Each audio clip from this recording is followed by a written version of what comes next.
Nell'anticipo televisivo dell'ora di pranzo, il Bardolino Verona sbanca meritatamente il Baracca di Mestre, imponendosi per 2-1 sul Venezia al termine di un derby veneto avvincente ed emozionante.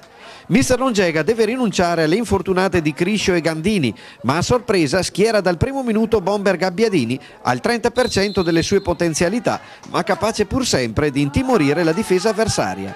L'avvio di gara è tutto della formazione scaligera, ma dopo un tentativo da fuori di Ledri è il Venezia a passare in vantaggio al primo affondo. Le lagunari si spingono in avanti con una veloce ripartenza, la sfera perviene a Capovilla che da dentro l'area insacca con un preciso rasoterra a fil di palo. Il Bardolino Verona si riporta in avanti procurandosi 3 opportunità nel giro di 4 minuti. Toselli sul secondo palo anticipa Penzo ma spedisce la sfera a lato. Subito dopo Gabbiadini chiama alla respinta la numero 1 veneziana ed infine Girelli calcia a tu per tu con Penzo, il portiere respinge la sfera che viene deviata in angolo da Turra rischiando l'autorete. Sull'altro fronte Chinello gode di particolare libertà sulla corsia di sinistra e si rende pericolosa in un paio di occasioni. Al 42esimo Melania Gabbiadini si presenta in area con altre 2 gialloblu liberissime, ma l'attaccante scaligera viene contrastata al momento della conclusione. Allo scadere della prima frazione, Cristiana Girelli riceve palla qualche metro fuori area e trafigge Penzo infilando il pallone nel 7. Veneziani e veronesi vanno dunque a riposo in parità. La ripresa appare equilibrata, con le locali che tentano la sortita in avanti al 17esimo quando Capovilla chiama a Liquò l'intervento. Le gialloblu rispondono con il diagonale calciato nel mucchio da Cantoro, ma nessuno interviene. Al 27esimo Girelli si porta a spasso la difesa lagunare, ma la sua conclusione termina fuori. Alla mezz'ora Girelli reclama il rigore, l'azione prosegue con Gabbiadini che da 2 passi gira a lato. 3 minuti più tardi Cristiana Girelli fa partire una fucilata da fuori, Penzo non trattiene, ma l'accorrente Gabbiadini non riesce ad intercettare la sfera. Al minuto 42esimo Gabbiadini viene fermata fallosamente da Turra sul limite dell'area di rigore. Cristiana Girelli si incarica della battuta. La numero 10 gialloblu pennella una conclusione a giro che sorpassa la barriera e si insacca all'incrocio.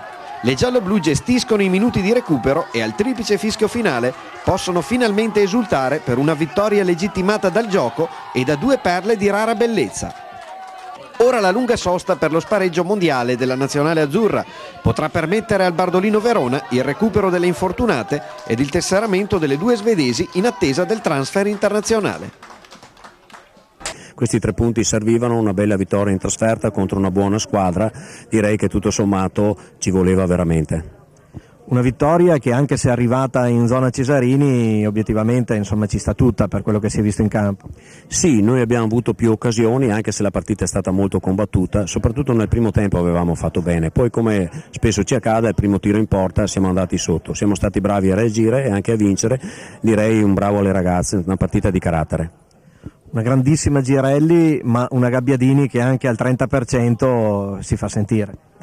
Sì, e Melania fa paura solo quando è in campo, è chiaro che come giustamente avete detto è il 30%, adesso abbiamo 15 giorni di riposo, speriamo di recuperare tutte con la forma e così potremo dire la nostra anche per il proseguo del campionato. Abbiamo giocato una gara convinti di potercela fare, abbiamo preso 2 gol su 2 occasioni perché loro sì, una squadra pericolosa perché comunque ha della gente come Gabbiadini e Cristiana Girelli che sono veramente di qualità, però è anche altrettanto vero che ha avuto 2 occasioni.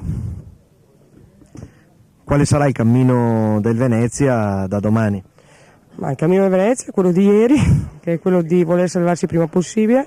Abbiamo avuto un trittico di partite non certo roseo, però questo non ci ferma. Noi lavoreremo duro per portare a casa il prima possibile, 24 punti ci servono per la salvezza. Io dico quota 24 per essere totalmente certi di essere salvi, però non dimentichiamo, siamo sempre stata una squadra umile che lotta per la salvezza. Sono felicissima, siamo felicissime per questi 3 punti, per questa vittoria comunque fuori casa, non era facile. Che poi sia avvenuta con 2 gol mi rende ancora più felice, però l'importante oggi era fare una bella partita e soprattutto portare a casa i 3 punti che aspettavamo da tanto. Questo Bardolino Verona magari un po' incompleto, state attendendo ancora un paio di giocatrici straniere, ma tutto sommato quello visto oggi non è una squadra da bassa classifica. Ma diciamo che sono 2 partite che giochiamo bene, siamo partite piuttosto male, però pian piano partita dopo partita abbiamo iniziato a macinare il gioco. Stiamo aspettando queste 2 ragazze che comunque ci aiuteranno, ma se continuiamo così potremo fare comunque lo stesso bene. Sul campo loro sono state brave, noi penso ugualmente, perché comunque il gioco l'abbiamo fatto, non siamo riusciti a concludere, però una bella partita, ho visto una partita combattuta, poi anche 2 occasioni un po' fortunose da parte del Bardolino, però questo è il calcio. Nazionale, c'è un appuntamento importante, di fronte alla numero 1 al mondo, magari ci si aspettava qualcosa di più abbordabile, però ci siete. Sì, ci aspettavamo tutte qualcosa di più abbordabile, appunto, quindi se ci capitava il Messico magari partivamo un po' più avvantaggiate, però sicuramente saremo pronte anche a questa partita, anche perché se si inizia col botto si fa un buon percorso alla fine, cioè, di solito si dice così, quindi magari iniziare subito con una squadra forte può essere anche un vantaggio. Di questa squadra americana magari si conosce molto perché sono conosciute in tutto il mondo, cosa vi aspettate? Che tipo di partita vi aspettate a Padova?